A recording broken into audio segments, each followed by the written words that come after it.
Hey there, everybody. Pete Pardo here from Sea of Tranquility. Welcome to another episode of The Monster's Den. We've got kind of a part two to last week's episode, except we've changed the cast up a little bit because they weren't able to make last week, but they're here this week. We've got in the house Mr. Chris Allo and Mr. Craig Kaminski.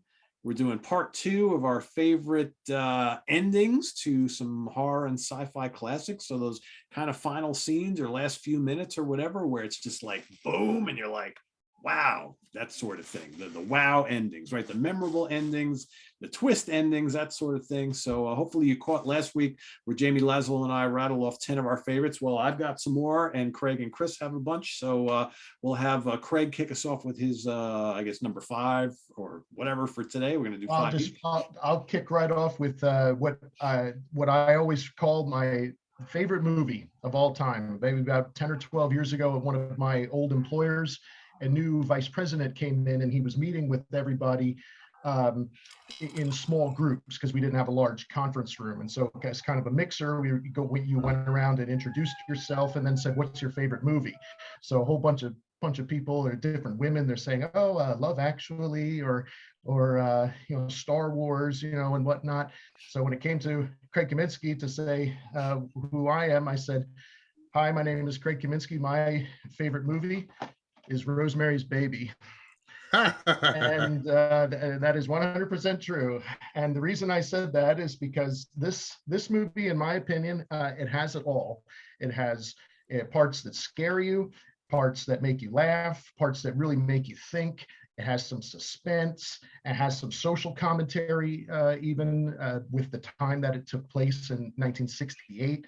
So in a nutshell, a young couple played by Mia Farrow. Thank you. John Cassavetes. John Cassavetes move into a high rise. He is a struggling actor, and they meet their seemingly friendly older neighbors who sort of take them under their wing, and slowly, where you realize that they have a sinister plot with them. The movie deals a lot with trust issues, also trusting older people and people, your doctor, your spouse, your people that you would normally not have a problem with. But Rosemary gets pregnant, or is basically is raped by the devil in a scene, and you, the viewer, see that her husband Guy is complicit in this, but she has no idea what's going on. Basically, he's made a bargain with his neighbors for success in acting for them to have their baby. So at the end of the movie, which again I think is the last 10 minutes of the movie, is just one of the best endings of any movie, horror, action, anything. Rosemary believes to have miscarried, and she's recovering in her apartment, and she keeps hearing the sound of a baby crying, and that the older women who are helping her say, someone just had a baby nearby.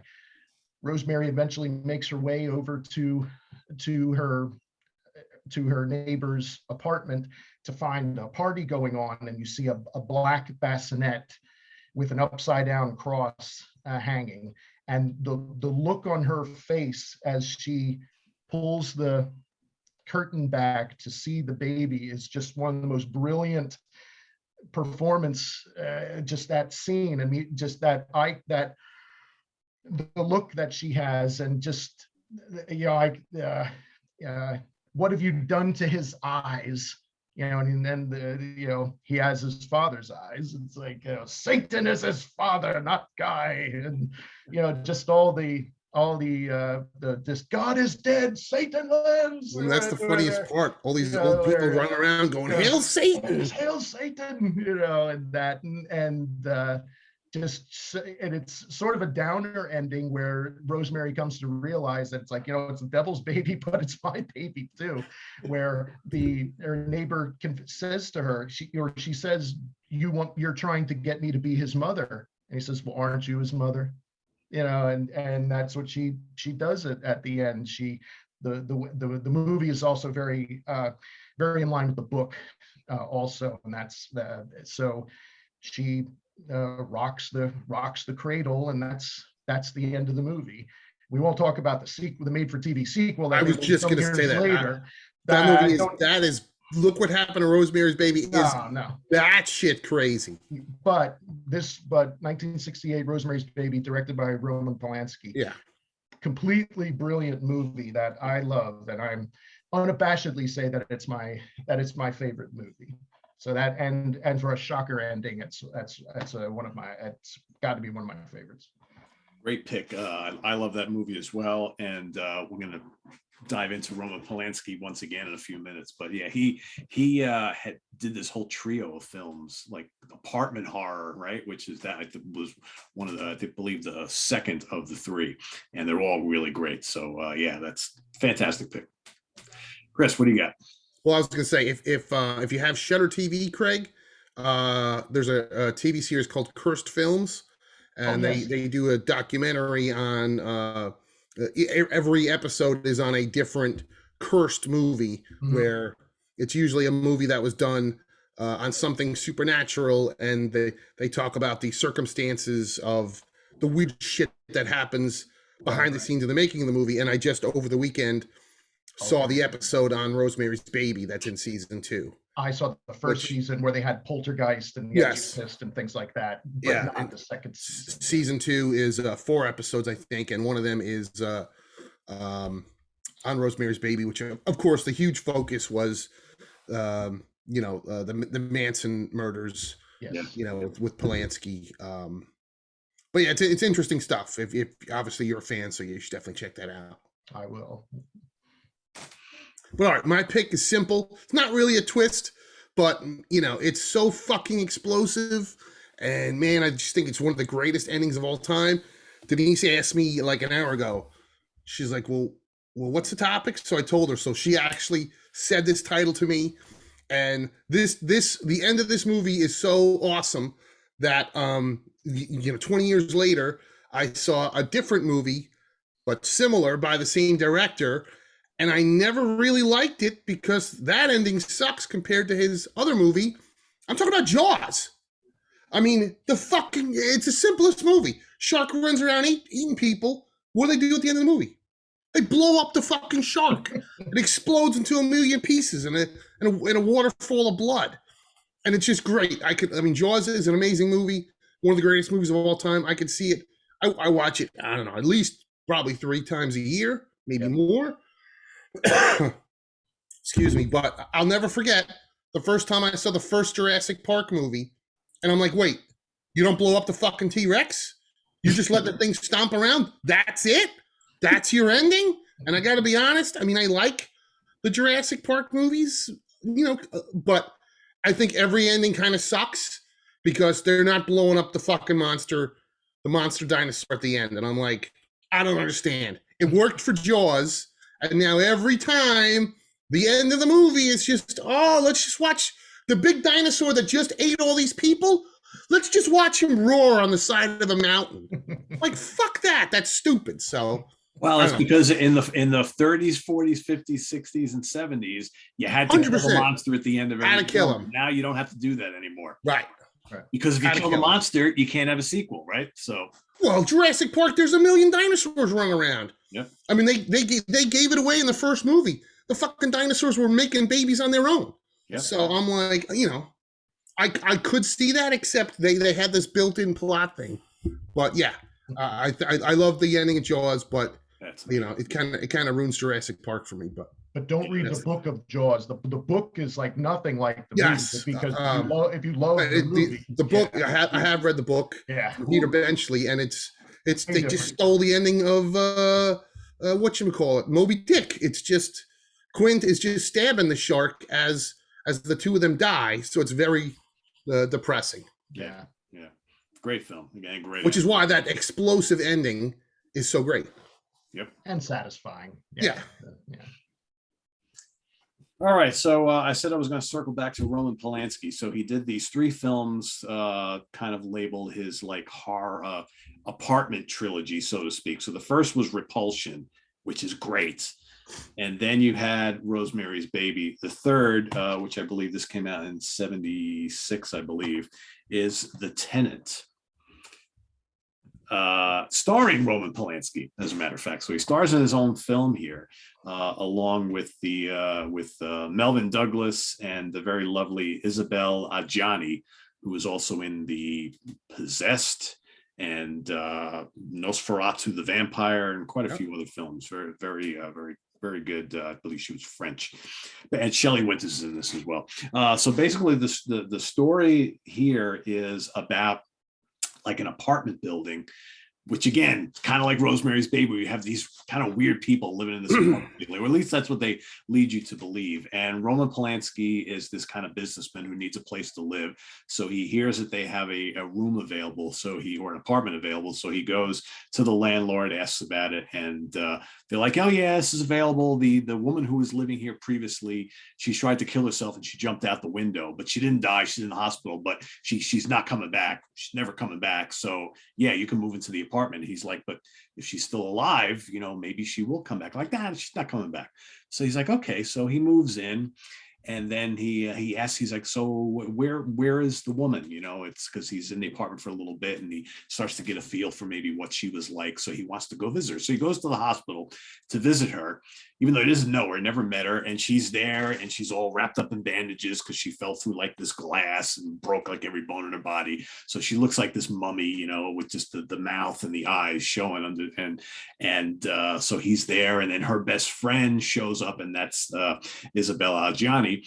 And so she meets him, and he's like, "Oh, you know her? I'm her best friend. Do you know her?" Go, yeah, briefly lies. He doesn't know her at all. And then at one point, they're just sitting by the woman, and she starts screaming. So the nurses come by and say, "You got to leave. You got to leave. You can't be here. Whatever." So he's like, "Okay." So he goes back, and then he starts noticing, like, as each day goes by, that the rest of the people who live in the building, including the landlord, are acting really weird. And it's almost like they're doing things. They're accusing him of making all sorts of noise in his apartment, having these crazy parties and all this stuff that he's not really doing. They call the cops on him, and he's just like, "What's going on here? What's going on here?" And little by little, he starts going through a lot of the stuff in the apartment that was the previous tenant, who obviously jumped out the window, and he starts like becoming really interested in things. Like, she's got makeup all over the place. He starts looking at the makeup and the clothes and all this stuff. The woman winds up dying. He hears that she's dead. So he's like, "Okay." And then as the movie kind of goes on, all of a sudden he starts like wearing her clothes, and he buys a wig, and he starts putting on the makeup. And then people in the apartment, the landlord's like, "You had a woman in your place last night. I told you when you moved in here that you can't have any ladies over, can't have any parties. You're on thin ice here," all this kind of stuff. He gets called down to the police station. Long story short, he winds up all of a sudden turning into this woman who used to live there. And then the very final scene, there's all sorts of other crazy shit that happens, but the very final scene, he goes back to, all of a sudden he's back in the hospital and standing there. It's like the exact same scene plays out. He's there with the woman, the best friend who he winds up having a relationship with anyway. And it turns out that the woman there under the bandages is actually him.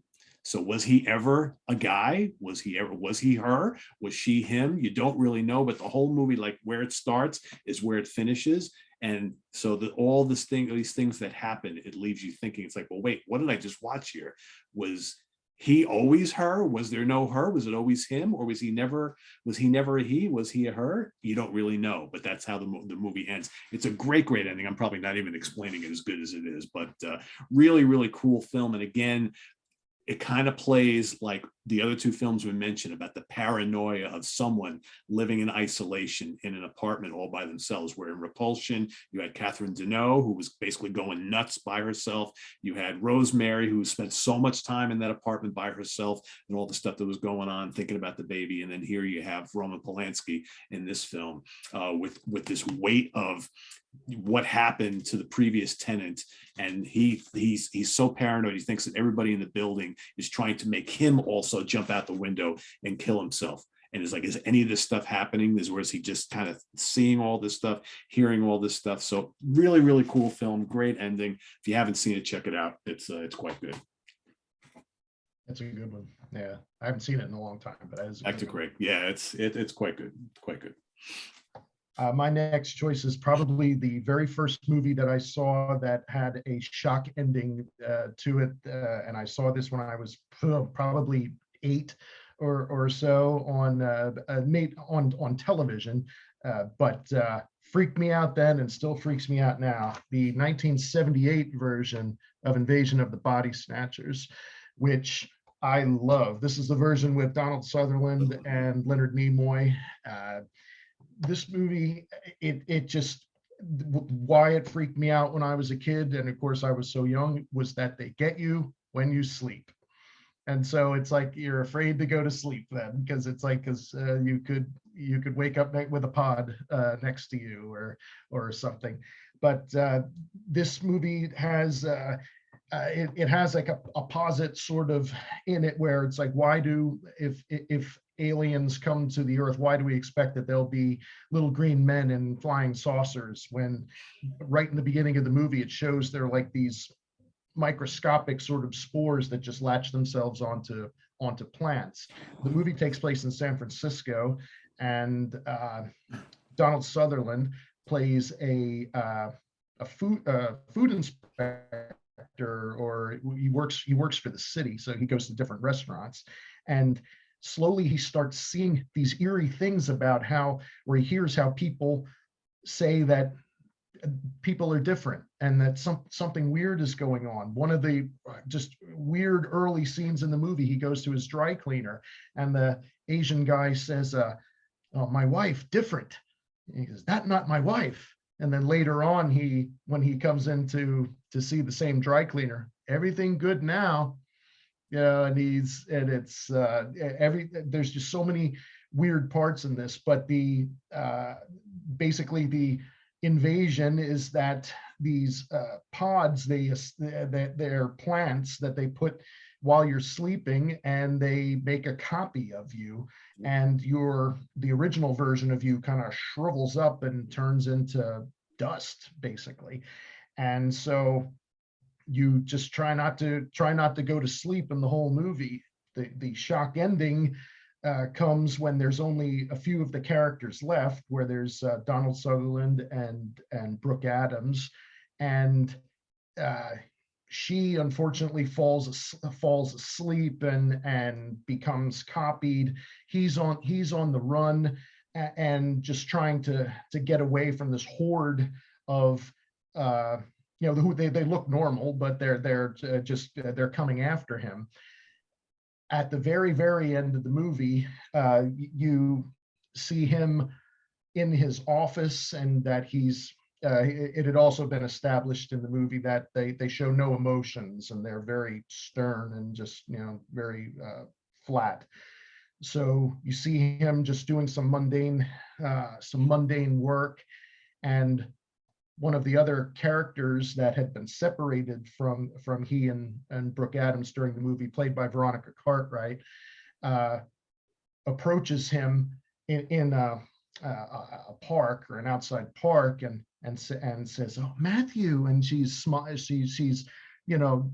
showing emotion, and the way it looks is he gives the scream and the look, and the camera just zooms into his open mouth. It's so freaky, and just a complete downer ending of the movie. They even show parts prior to that where there's crates and giant skids of pods being sent on boats, so that you're assuming this is worldwide, and the human beings are not going to be normal for much longer. So this was, I may have been one of the movies that you guys tackled on one of your prior shows, where it was movies that never got a sequel, that perhaps that could have, because this could have shown what happened in a different city during the same time period that this went on. But as a standalone movie, just that the ending to the 1978 version is just so creepy and scary, and it still gets me whenever I see it now. Just it's a great one. One of the most remade films in like history, right? I mean, Invasion of the Body Snatchers. Couldn't even keep track how many there are. Yeah, it's at least 4, right? I was just going to say, right, because then there was the original, there was the 70s one, right? Abel Ferrara did one in the 90s. Body Snatchers, and then Faculty. That's basically, well, Faculty was like a knockoff, but there was one called Body Snatchers. Right, wasn't there one with Nicole Kidman? Yeah, her and James Bond. Yeah, I think that was called The Invasion. The Invasion. Yeah. So yeah, there's quite a few of them. Yeah. Yeah. Yeah, the original ones are really good too. Oh yeah, the original ones are the best. Yeah. Yeah, that one with Kevin McCarthy running and saying they're coming, and then he makes a cameo in the 78 movie, running up to Donald Sutherland's car and hitting his windshield. So yeah, freaky movie. Cool. Freaky ending. Oh yeah. Yep. All right, Chris. All right. Mine's I'm going against type here. This is a new one. Fairly new. I meant to wear the shirt, but I forgot. It's in the other room actually. This one's from 2015 or 2016. I know a lot of people didn't like it, but I like it. My buddy Dez, shout out to my buddy Dez, who painted my Sabbath jacket. He's the one that sat me down and we watched this with subtitles on. And I'm talking about The Witch from director Robert Eggers, which there we go, which is it's a slow burn. But, it's only 90 something minutes, but it does feel longer at times, but it's a slow burn, but man, that payoff ending is just unbelievable. If you haven't seen it, okay, I'm spoiling it. It's in the 1600s. It's this like Puritan kind of family who have a falling out with their church. So they're cast out and they're making their own way in New England. On a farm. It's the husband and wife and a couple kids, and the main daughter is played by Anya Taylor-Joy in one of her first movies. And I remember watching the movie. I did feel later better when I looked it up, going, "Wow, that little girl is really pretty," but that's weirding me out. But then I looked it up, and she was like 20 at the time, just playing like a 12-year-old. I'm like, all right, I feel better now. Kind of like that girl in, I know I mentioned it once before. Now I'm getting in creepy Jamie Laszlo territory. The little girl in Alice, Sweet Alice. Same thing. Like, wow, that's a really pretty little girl. But, she was like 19 playing like a 10-year-old. I was like, oh, all right, I feel better now. Anyway, long story short, they're out in the fucking woods. Weird shit starts happening. The parents keep blaming Thomasina, which is Anya Taylor-Joy, the cute blonde eldest daughter, and like just weird shit happens. Then like the baby in the family just disappears. Brother. Supposedly there's a witch that's taking it, and yeah, you're watching this whole movie like I have no idea what the fuck is going on. And Des is right, you got to watch it with the subtitles because they speak in that weird. And So at least if you could read it, then you'll understand.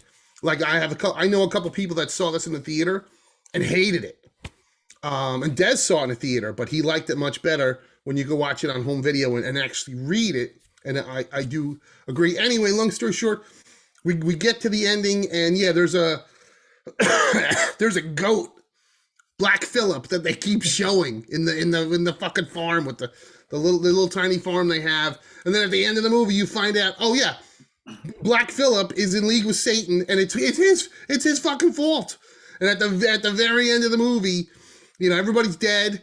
and Black Phillip starts talking to Thomasina in a human voice, and he's like, yeah, I think the line was, so like, would thou like to live deliciously? And so then it's like, okay, sign your name in the unholy book, and you sign your name and get naked, and you're dancing, and they're all levitating in the fucking forest with the crazy Black Phillip. Like the only thing missing was like, some merciful fate in the background. Like, this is nuts. So it's I enjoy it. I know a lot of people don't like it, but I think that's one of the best twist endings in years and years, because I remember the whole time watching it going, I have no idea where this is going. You never know if there really is a witch, and then you get to that ending, you're like, holy Christ, it was the goddamn goat. Like, this is nuts. All those venom symbols. They were right. Glued me into it. You were right. So yeah, it's funny shit. But yeah, I like that movie. When I was watching that too, it was like, they establish in the movie that the two little twins, they talk to Black Phillip, but you think that they're just playing with right, because they're kids, and it's like, and they're going, what did you say, Black Phillip? What did you say? And that they said, oh, the goats, like the goat's telling us things. Yeah. Like that. And of course you just go, you're full of shit. Yeah. And the whole movie, you're just scratching your head like, where is this going? And then you get to that ending, you're like, wow, I didn't see this coming. Mother knew something was up, though. That mother knew that there was something going on. That's true. It was like, it's that freaky view of them like dancing around the fire, and then they just slowly start to levitate. Yeah. I mean, it's creepy. Creepy as all hell. Yeah. Yeah, I had to watch that a second time to really appreciate it, because the first time I watched it, I didn't know what the hell to make of it. I couldn't understand a fucking thing they were saying. Yeah. And it was the second time when I watched it, I was because I was like, hey, I didn't get that movie. I didn't enjoy it. And everybody's like, you got to watch it again. You got to watch it again. It's really good. I'm like, all right, I'll give it another try. And subtitles is the way. Yeah. It clicked. I was like, all right, now I get it. Yeah, and I have the T-shirt that's done like one of the early Bathory T-shirts, but it's Black Phillip. And it's got the pentagrams and stuff, and I meant to wear it, and I forgot. So. Now I'll wear it for the next episode. There you go. All right, so this is one that I can't believe I forgot about in the first episode last week, and I saw a couple of people had in the comments, and I was like, yeah, this is one of the great endings of the '80s, I think. So the movie is Sleepaway Camp. Yeah. Which just on the surface, it's kind of like, all right, it's another kind of like teens in peril kind of slasher at summer camp type of thing. But there's like a really weird story that's at the basis of this that's all revealed at the end. The beginning, they tell you about Angela and Peter, the two, brother and sister with the family. This boating accident happens, and the parents and Peter die, and Angela gets kind of like taken in by her aunt, right, who decides, all right, well, your parents are gone. I'll help raise you, whatever. But after the accident, like Angela, she won't talk, right? So she's just kind of like, she clams up. So throughout most of the movie, she doesn't really say much of anything. The aunt convinces her to go to a camp for summer. You got to get out of the house. You got to go do something. She's there. Was her cousin, the one kid, or just a best friend? Yeah, cousin. Goes with her, right? And so they go to camp, and because she's quiet and meek and won't really say much of anything, she gets picked on all the time by a lot of the other kids at the camp, right? But then all of a sudden, like one by one, a lot of people start getting killed at this sleepaway camp thing. And so it becomes like a slasher, kind of like whodunit. There's some great kills here, all throughout the film. You're kind of thinking, all right, well, who's the killer, right? So there's a little bit of comedy thrown in here, like the camp cap, the head guy, the old guy is hilarious. He's just so funny. But there's some really good kills. And anyway, you fast forward to the end of the film, and one of the kids likes Angela, right, and actually wants to try and get over on her. And there's a whole scene at the end where they go and they swim in whatever, and it's revealed, and it's really cool how they do it in the film, because as this final scene is happening, they go to flashback scenes, and as it turns out, it was actually Angela who was killed in the accident at the beginning.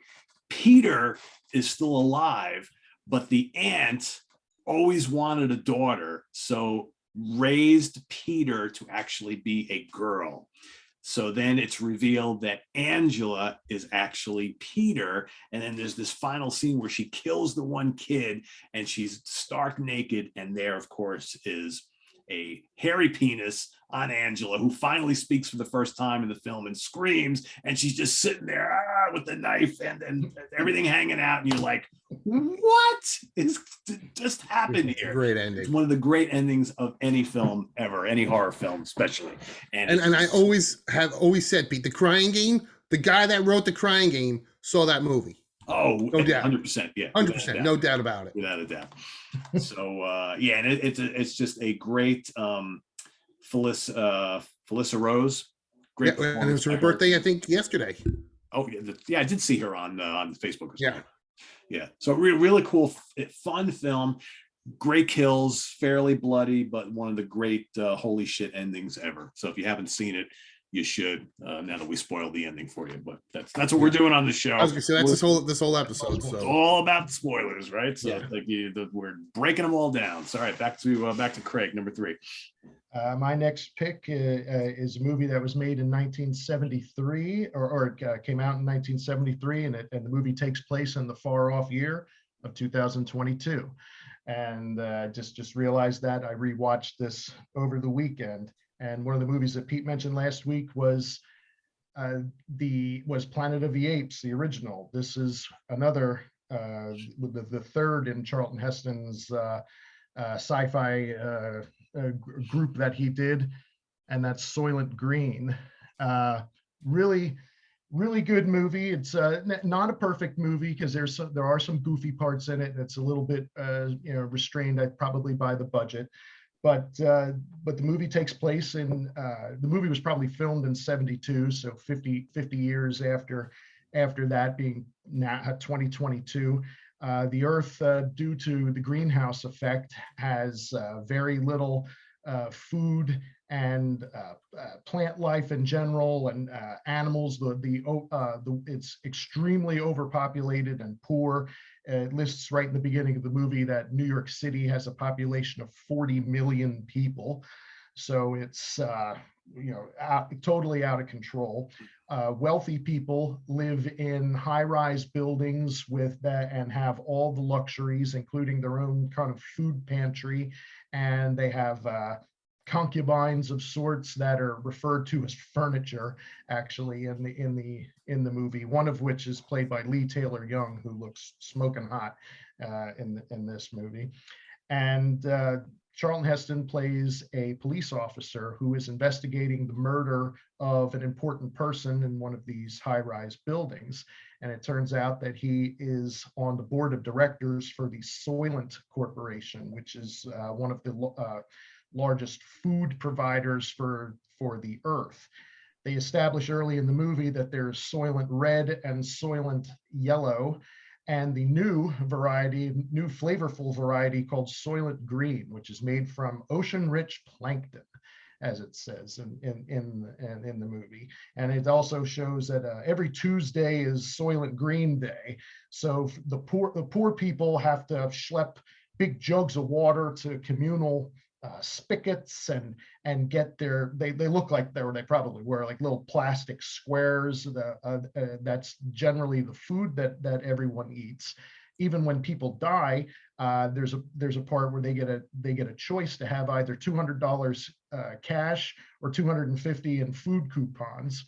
So when Charlton Heston investigates the murder of the one person played by Joseph Cotton, he raids this guy's place and takes food and soap and some basic necessities back with him to his dingy apartment that he shares with Edward G. Robinson in his final film role. This movie was released in April of 73, and he actually died in January of 73. And Edward G. Robinson's character is a former college professor who's also a police analyst. Charlton Heston brings him some books that say Soylent oceanographic studies, but they're a few years old. They're not current. So while he's investigating, there's some other, some strange goings on with he's being followed, and he doesn't know what's going on. And Edward G. Robinson's character takes these oceanographic studies to a group of elders, and they see that the ocean is dying and is not able to make the food that's needed for Soylent Green. And he learns the truth, but you, the viewer, are not keyed in on this yet. It shocks him so much that he goes to like a public euthanasia spot where he wants to die, and it's a sad part. I don't want to go into that because I honestly might get teary because it's seriously, because it's just where his funeral scene, plus the fact that he was dying in real life, makes it it's a very poignant scene. But when Charlton Heston tries to stop him from doing this, but here's the truth, you the viewer don't hear what's going on. He follows the body, so to speak, of what from this clinic, and coincidentally goes to a plant outside the city, which is also a food processing plant. And he sees that bodies go in one end and the little green squares come out the other end. And he he was told to tell this group of elders so that they could go to the League of Nations to break this to the world, that Soylent Green is not what it is. Nope. At the very end of the movie, Charlton Heston gets into a fight with Chuck Connors and is injured. You're not sure whether he's going to die, but he tells his lieutenant, who's there to take him away in the ambulance. He says to him, make sure that the people tell the truth or hear the truth. And one of his last lines as he is being carted away is, "Soylent Green is people." And so that's the end of the movie. But it's a really good movie. Again, it's not perfect. There's some goofy parts, especially there's a scene where there's a food riot, and that part's like a little silly, but the ending, and with that iconic line of Soylent Green is people, and just kind of seeing it's like what the human race had become, that we were parasites, and you're just eating the dead in order to survive, because the world has been basically destroyed and there's not much real food out there. It's ranks as one of my favorite endings, even though it's a little bit of a downer. It is, but it's a great film. Yeah, it's a great film. I haven't watched it in a while, so that's no. I was gonna say I haven't seen it in years either. It's on HBO Max, so that's nice. where I rewatched it. Cool. And trivia note there: Edward G. Robinson was originally cast as Dr. Zaius in Planet of the Apes in 1968, but then he was like, he hated the makeup. He's like, "Fuck this! I am not doing 4 hours of makeup or 5 hours of makeup every day. Nope. Fuck that! I'm out." Yeah. And then he was replaced by Maurice Evans, who's in Rosemary's Baby. See, there we go. We're connected at all. Yeah. Too cool. All right, Chris, what do you got? All right, mine is something I rewatched recently. It is a made-for-TV movie, and I saw it as a kid, and it scared the shit out of me in the 70s. When I watched it now, and I knew the ending was coming, I did chuckle, but it still is a great ending. And it's actually got 3 twist endings in this 75-minute movie, because it's 3 short stories. It basically plays like 3, like 3 episodes of The Twilight Zone smashed together, all of course starring Karen Black, and it's Trilogy of Terror. And it's funny because everybody always says, "Oh yeah, the first 2 stories suck."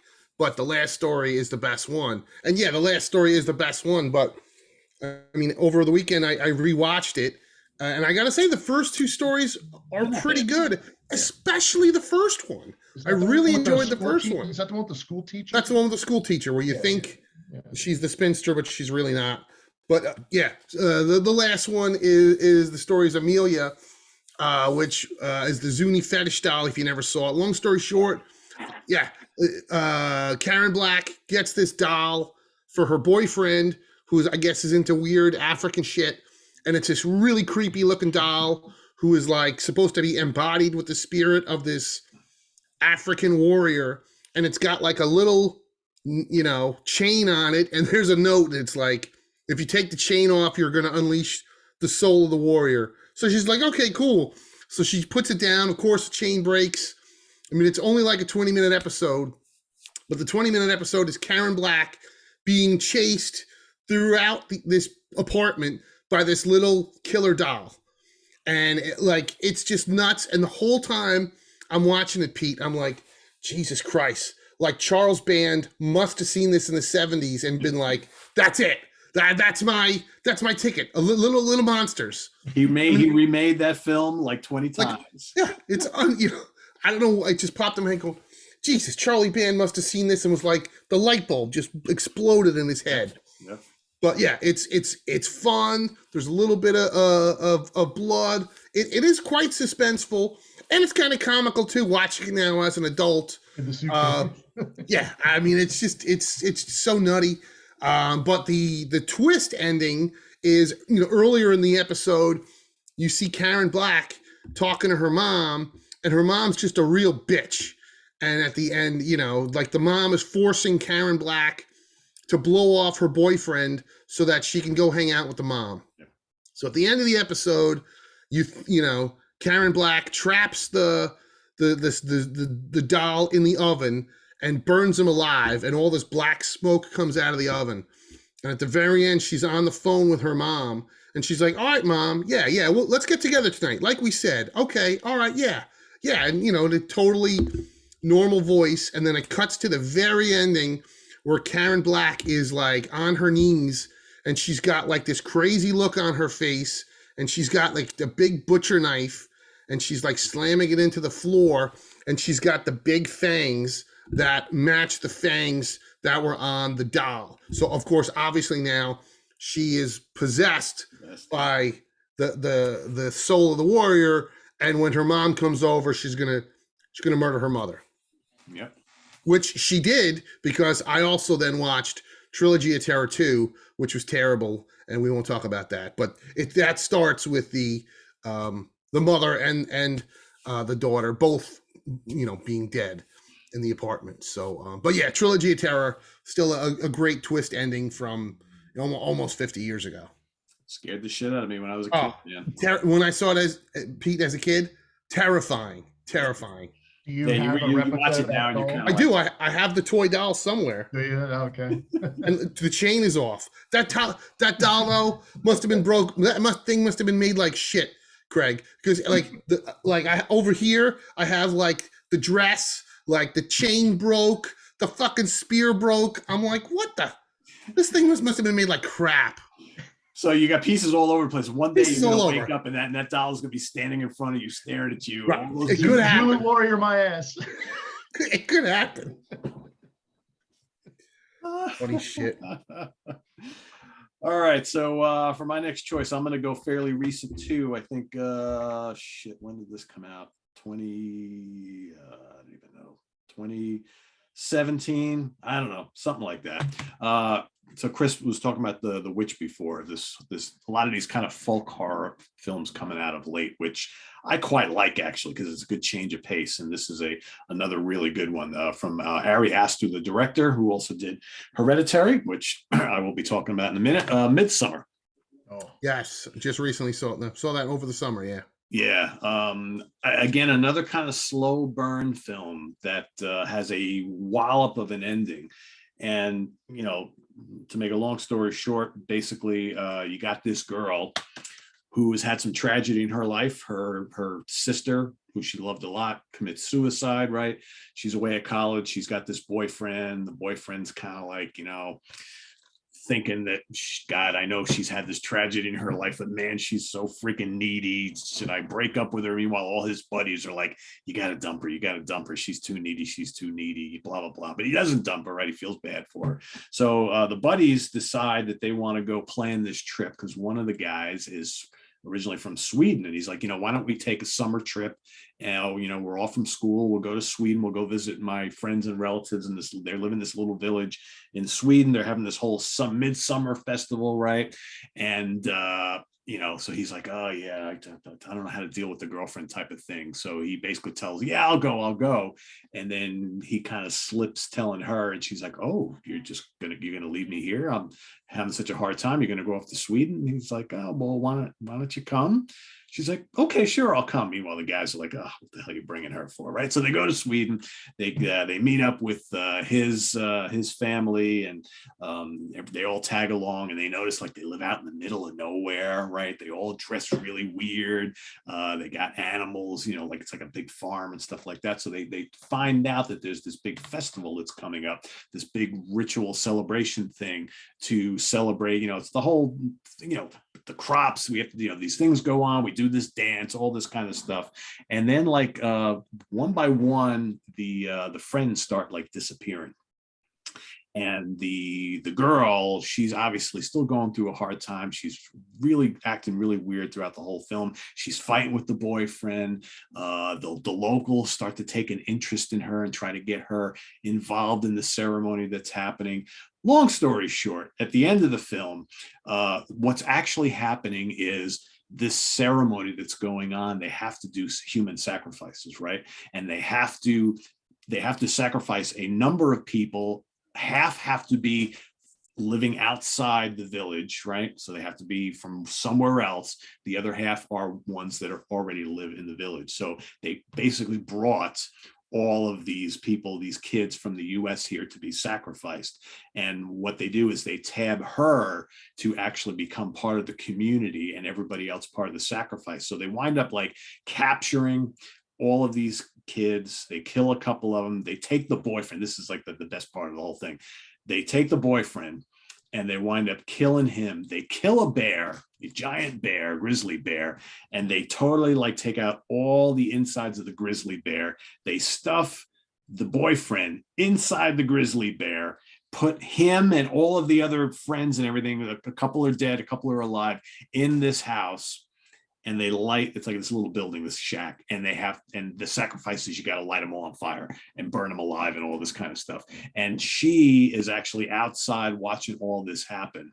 And at first she's like mortified at what's going on, but then the whole twist at the end is finally once she starts dancing with some of the other ladies outside while this thing is going up in flames, and she turns around to the camera and she's got this kind of like little smile on her face. So she has basically been like brainwashed to become part of what's going on there.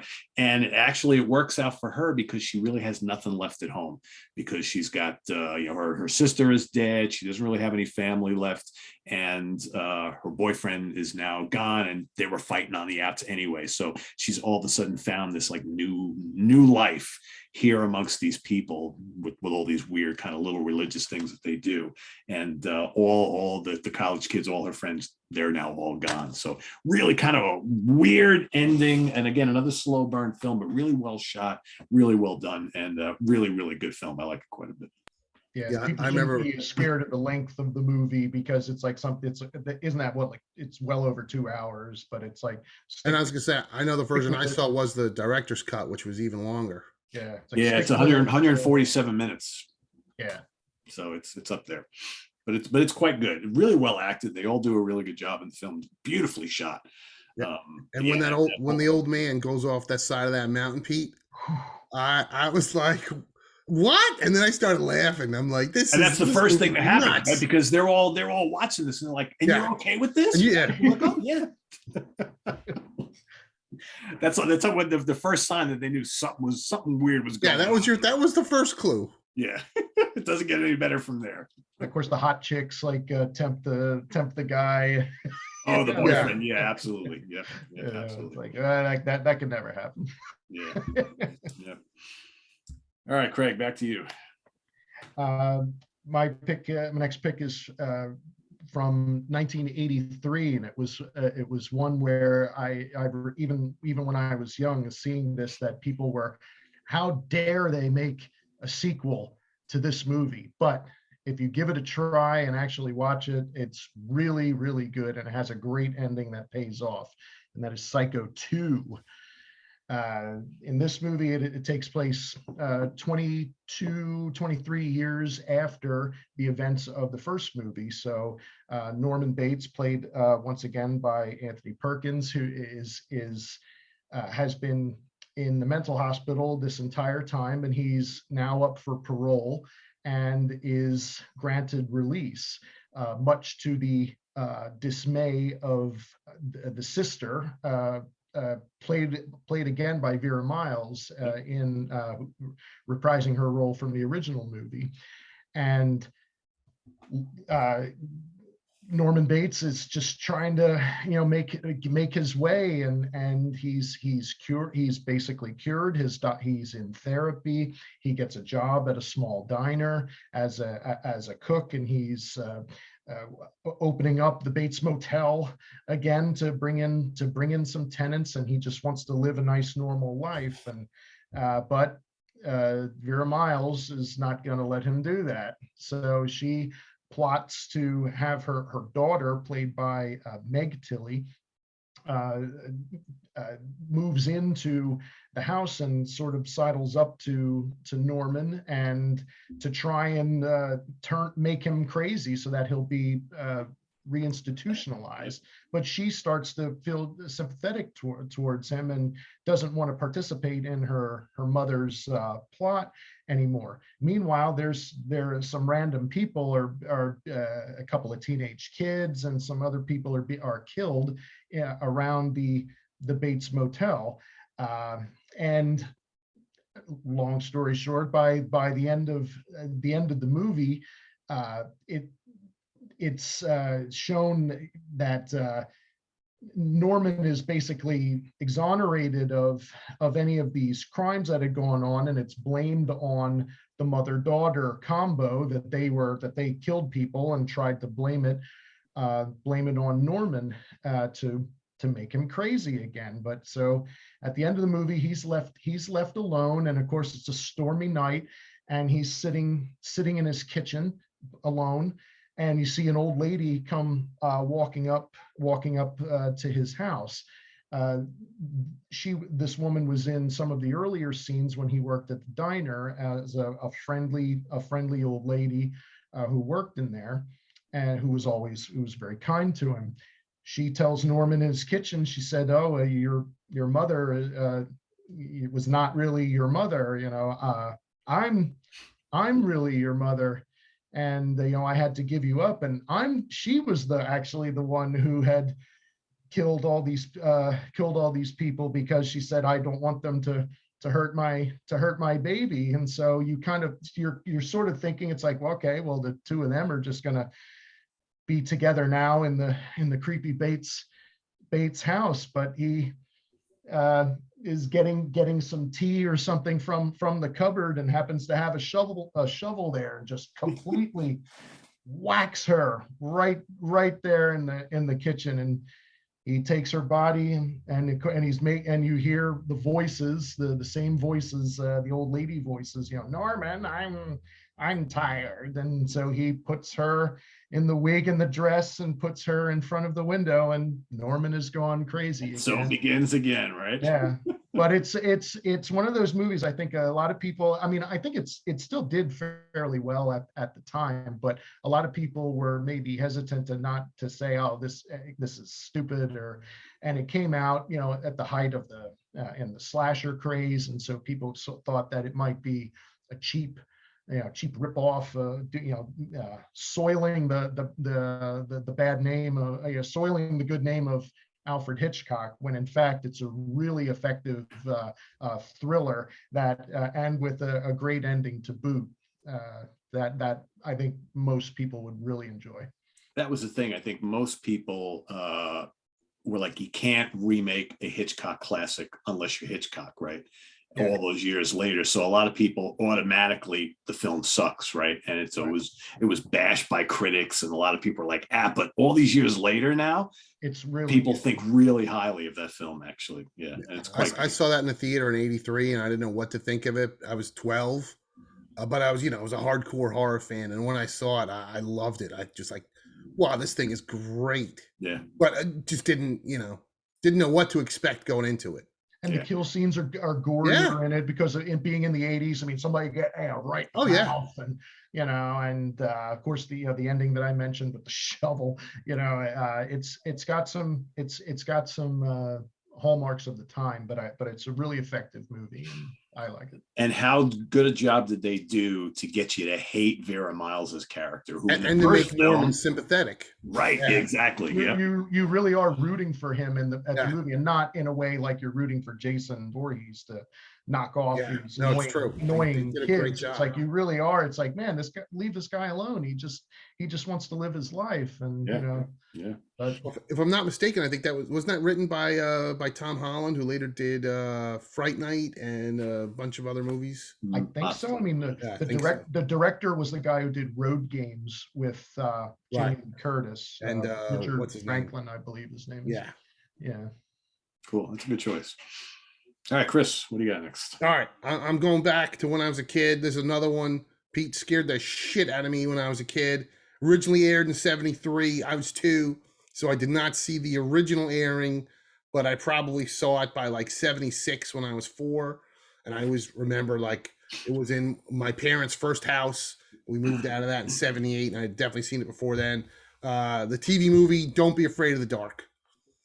I watched it last year. I got the Blu-ray, and I was still creeped out. Watching it by myself in my home theater in the dark, I was still creeped out. It still holds up.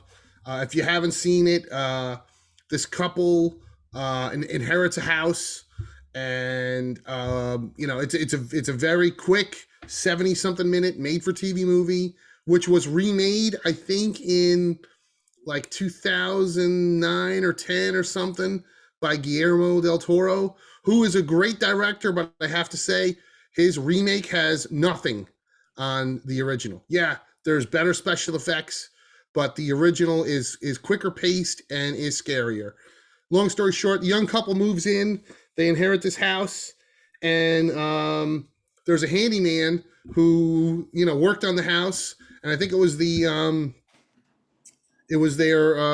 grandparents or the uncle who died, and they were like, hey, they're having this guy do stuff around the house. It was Uncle Charlie from My Three Sons, and the wife is like, oh, okay, well, the fireplace is boarded up. I want you to unbrick that fireplace. And Uncle Charlie's like, listen, don't do it. I'm telling you, don't do it. And nope. She wants it done. She does it, and then weird shit starts happening for the next 40 minutes. And she thinks she's crazy. She thinks she's going nuts. The husband thinks she's going nuts. She fires on poor Uncle Charlie. Long story short, you find out that there's 3 small creatures that were done with midgets, but the way they shot them, they just they're the creepiest things you've ever seen. And these 3 creatures keep fucking with her when she's in the house. And, when things are dark, because the creatures live in the fireplace, which Uncle Charlie told her, don't unbrick it. And she did. So they fuck with her the whole movie until the very end of the movie, when they knock her out and they pull her into the fireplace. And at the very end, she's having a conversation with them, because she is going to be now one of the creatures that's now going to live in the fireplace. Yep. One of the creepiest endings to one of the creepiest movies of all time. And it's amazing that it was made for TV, because like Trilogy of Terror, this thing is so frightening. And I know we did several episodes, Pete, on made for TV movies. It's mind-boggling that they could make something so scary 50 years ago and play it on regular television. Blows my mind. They would never do that today. I don't think. It was really well done with really effective use of camera angles Yep. and darkness. Like Yep. a lot of times you see these movies, regardless of when they're made, and you complain, it's so dark, you can't see anything. It's so dark. It worked really well in this film. Yeah. And There was the just camera enough. angles are looking at the little Yeah. creatures, right? I mean, it's perfect. Yeah. They would give you just enough light to see the little creatures walking around in there. They're supposed to be like, only a foot tall or whatever, like 3 apples high, like a fucking Smurf. Yep. But it's just creepy as all hell. And yeah, it moves like a freight train. It's like 70 something minutes. Yeah. I mean, before you could even get bored, movie's over. It's done. Yeah. But yeah, that ending to this day, like I said, I watched it about a year ago. It still creeped me out after 50 years. Good choice. Yeah, I like that again. I'm ripe to watch that again, I think. Yeah, the Blu-ray is definitely cool. There's a running commentary and a couple other things on there, and it looks really good. It does. Yeah, it does. Nice. All right, I'm going to go with another new one here. Again, this one is from, I don't have any of the freaking dates. Whenever this is from, last 2018, right? 2018, 2018. It's called Hereditary. I mentioned it before. It's by the same director who did Midsommar, which is Ari Aster. And this stars Tony Colletti, a bunch of other people that you've probably seen before. And basically, this is sort of like a satanic cult type of film. And it stars this family, mother, husband, and 2 teenage kids, a daughter and a son. The son is a little older. He's like in his, I think he's a high school kid. And the daughter is a couple years younger. And I think she's like autistic or something like that. So she doesn't really talk throughout the movie. And all she really does is make these kind of like, little noises and things. But they have a grandmother. So it's the mother's mother. And she winds up dying. And they find out that she was kind of like part of like some weird group of people that she hung out with all the time. So after she dies, weird things start happening to the family. And this one night, the son gets invited to a party, right, where there's going to be drinking going on and all that kind of stuff. And the mother's like, you should take your sister with you. And he's like, I don't want to take my sister. It's like, take her with you, give her something to do. She'll make sure that you behave, no drinking, all this kind of stuff. So they wind up going to the party, and he, of course, goes and gets loaded. And then when they go to leave, they wind up getting into an accident, and they're like driving along the road, and she like sticks her head out the window. They hit something else because there's a deer in the middle of the road. So he goes to avoid the deer, and they hit something else, and she gets decapitated. So her head's lying in the middle of the road. Her body's in the car without the head. So he's like freaking out, but he doesn't want to tell his parents. So he like goes home, leaves the body in the car, and goes to bed. Right. So that's like the beginning of, so it's like all of a sudden, eventually they find out that the daughter is dead. And then of course they blame him. Right. So now, of course, the mother is not talking to the son. He's like, all sorts of depressed, and he's of course so guilty and whatnot. They find this like little drawing sketchbook that the daughter, whose name was Charlie, had. And it's all these really weird, really bizarre pictures that she was drawing. And eventually, all sorts of other weird stuff happening. The father, who's trying to keep the peace among the family, says, I think this book has got something to do with what's going on with it. So he goes to burn the book. And when he lights the book up, and he actually starts burning. So he dies. And then all of a sudden, whatever this evil is that's kind of taken over the family goes into the mother. And at the same time, all these people that the grandmother used to hang out with start showing up at the house, and they want to like perform this kind of like ritual thing. So here, then you got the son is in the house. So now the father is dead. The mother is now taken over by whatever's happening here. Then there's a great scene. This all happens in the last couple of minutes of the movie. The mother beheads herself. So there's now the mother's head. right? The son wakes up. He sees what's going on here. The father's burnt to a crisp. The mother is dead with the head sitting over here. Then the body starts levitating up. He's like kind of freaking out. All these people are coming into the house and they're doing this. Although they're all older too, all doing this kind of like this ritual, whatnot. And then you start to see all the decapitated bodies of his family with the coven now all doing this whole chant. And as it turns out, this was a whole plan was already put in place where the son was actually predetermined to be the new leader of this cult now that the grandmother was dead. So that's what all these rituals that happened were on purpose. So that's how the movie kind of ends. Again, you have to watch it too. It's a really, really creepy film. And the last like half hour is so intense, and really good performances by everybody, and just dark and disturbing. If you like kind of these satanic cult themed films, you're going to love this. Really, really good. Someone sent this to me and I was like, all right, I'll check it out. And I was like, wow, this is actually really, really good. So one of the better, newer horror films to come out in the last couple of years. Back to Craig. Yeah, I saw that in the movies myself. And when I remember when I walked out of the theater, it was one of those, what did I just see there? It was like, it reminded me of when I was little, my brother and I, in 82, we were like, well, we like the Muppets. Let's go see the Dark Crystal. And both of us went to see that. And we walked out going, what the fuck did we just see? Yeah, I know, right? You're like, what the hell? Yeah, the scene where she gets decapitated with the piano wire, and then her body just starts floating. It's like, yes, what the hell? And they're all like worshiping him at the end because it's very creepy. Yeah, he's the new man now, and he's like, holy crap, what the hell just happened here? Yeah, yep. All right, final choice. Mine is another sequel. And this one came out in 1978, and the original, which came out 2 years prior, also had a kind of shock ending. But it's kind of like you figure, well, they're not gonna.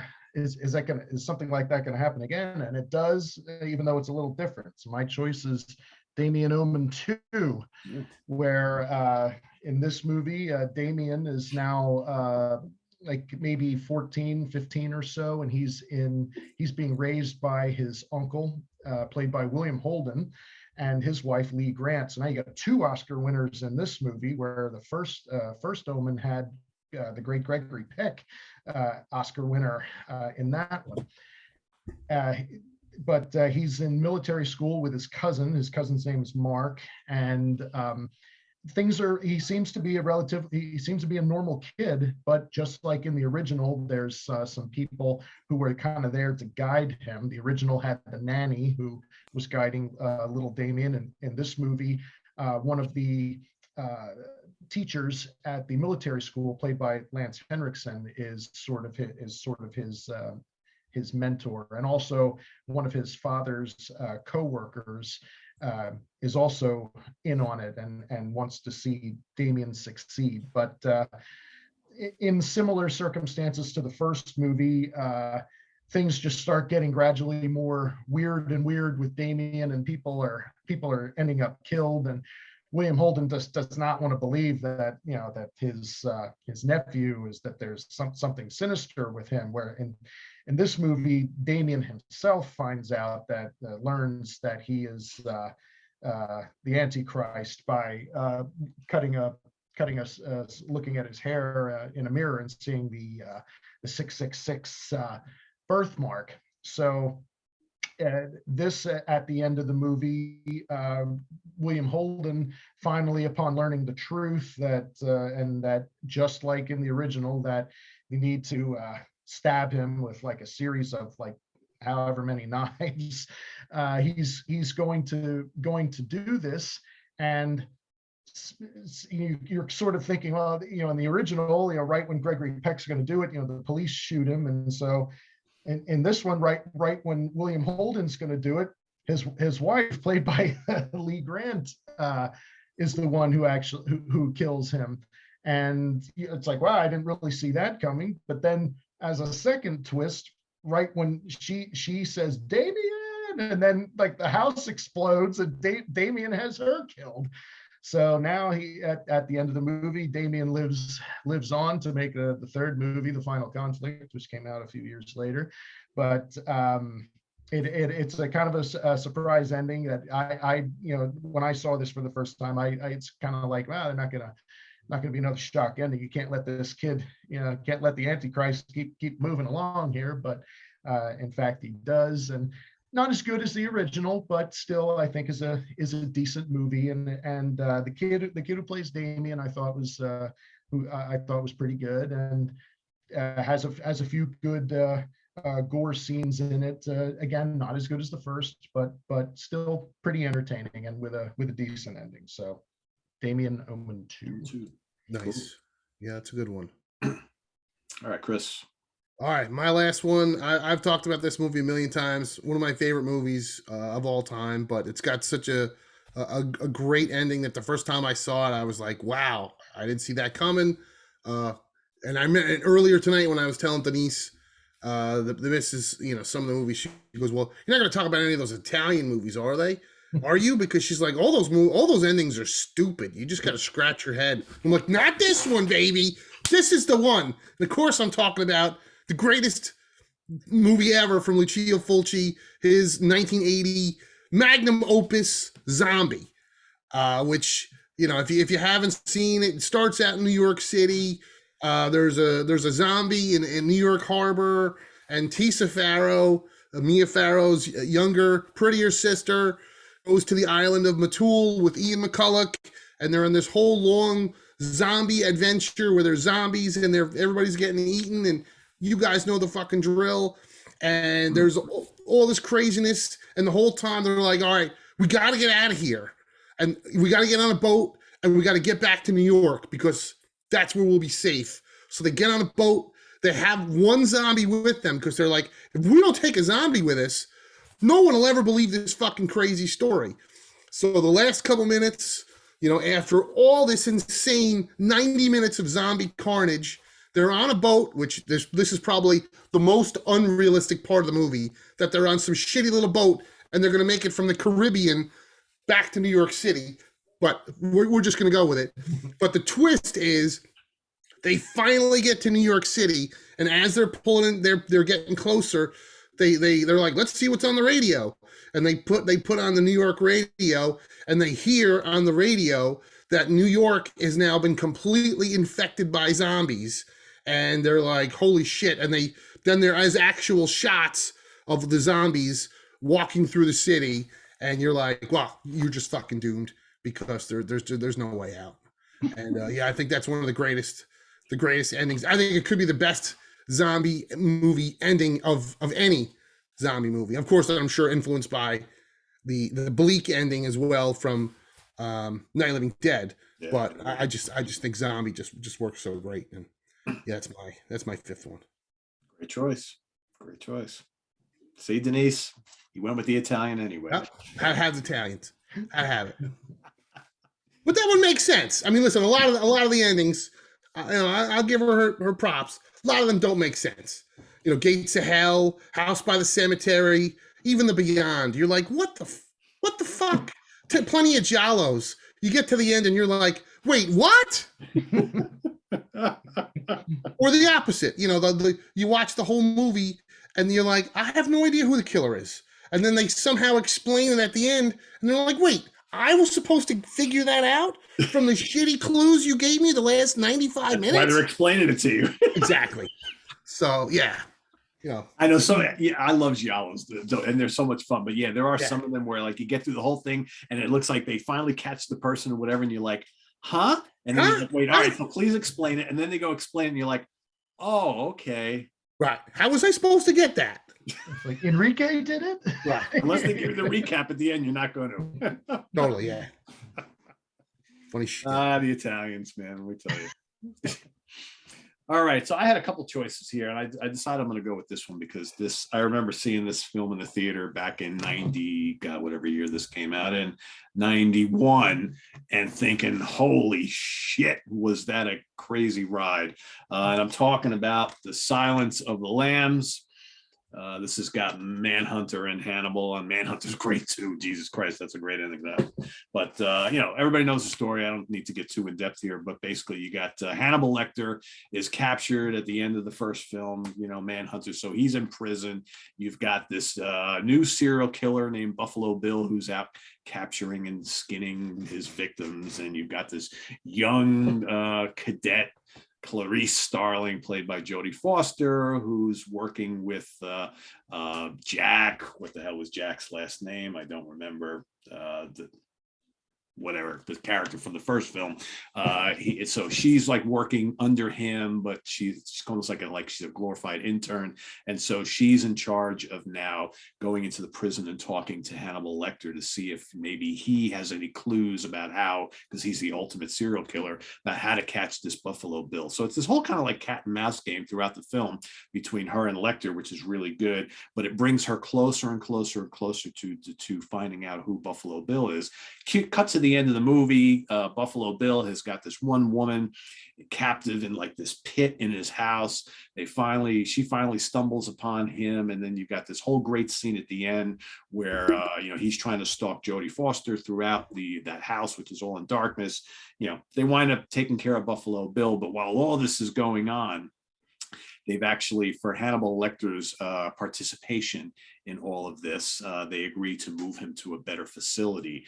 And during this whole transfer thing, he winds up concocting this great scheme where he winds up escaping from prison, how he knocks out one of the guards and impersonates himself as him, and then knocks out and escapes, whatever. And the end of the film, after they get Buffalo Bill, and then they find out Hannibal Lecter has escaped, and he somehow gets in touch with Clarice Starling and lets him know that he's kind of out there, but don't worry, it's like, and he goes right back to doing what he normally does, stalking and killing victims and whatnot. Just a great second half of the film that just like doesn't let up for a second. And that's my final choice today, Silence of the Lambs.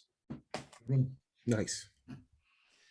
And as far as, I don't know if you guys got any honorable mentions, but I will say the ending to Split by M. Night Shyamalan is amazing. Oh, yeah. And basically, it's The Seventh Sign and Unbreakable. Both have great endings. And then this basically ties in all three films, and they make another film called Glass after that. I want to do a little more Argento here. Phenomena. It's got a really cool ending. This is kind of like a giallo mixed with like supernatural stuff that has a really great reveal of the killer at the end. And that monkey. Yeah. Is that where they get that fucking monkey pox that I keep hearing about now? Yeah, exactly. And one of my favorite horror films of all time, which to me has an amazing ending, and I'm amazed they never did a sequel, Black Christmas.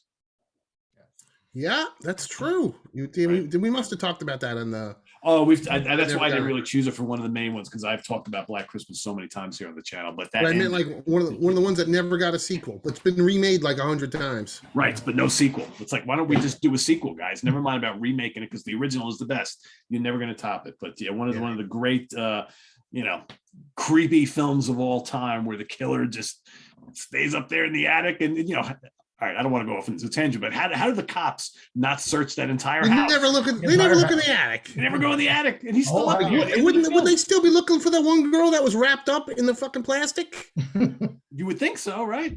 Yeah, you would think. There's an attic. Let's take a look up there. No, but we got the killer. It's the boyfriend. Yeah. No big deal. We're done. We don't need to do anything else. So I don't know if you guys have any other honorable mentions before we go. I just had the other ones that I had for tonight. I had The Fog with John Carpenter, Burnt Offerings with Karen. Oh, that's a great ending. With where much like the Doll movie, where she becomes the next in line with that. The first Paranormal Activity, I think is pretty good. I mean, simple premise, just with a couple moves into a house and they start hearing some weird shit, and the ending does kind of get you.